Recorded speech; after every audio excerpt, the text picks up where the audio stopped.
الحمد لله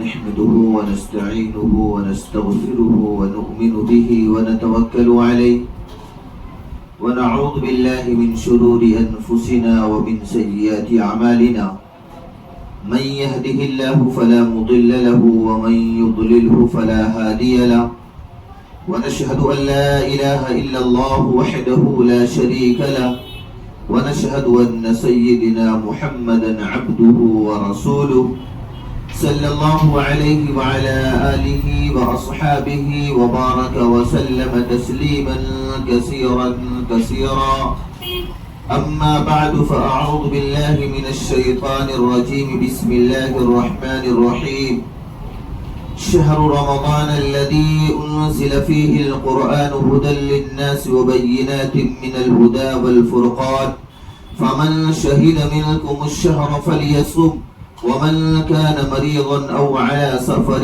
فعدة من أيام أخر يريد الله بكم اليسر ولا يريد بكم العسر ولتكملوا العدة ولتكبروا الله على ما هداكم ولعلكم تهتدون. وقال الله سبحانه وتعالى في الكلام المجيد والفرقان الحميد وإذا قالت الملائكة يا مريم إن الله اصطفاك وطهرك واصطفاك على نساء العالمين. وقال الله سبحانه وتعالى في الكلام المجيد والفرقان الحميد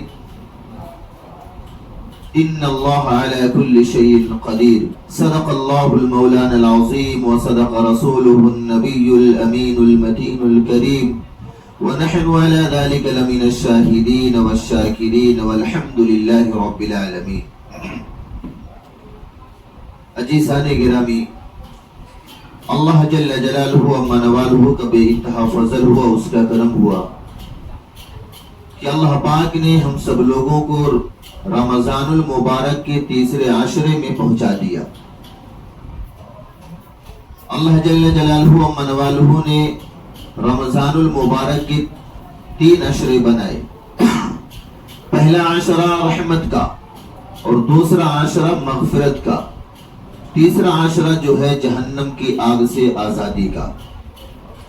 اللہ پاک نے ہم سب لوگوں کو تیسرے عشرے تک پہنچا دیا.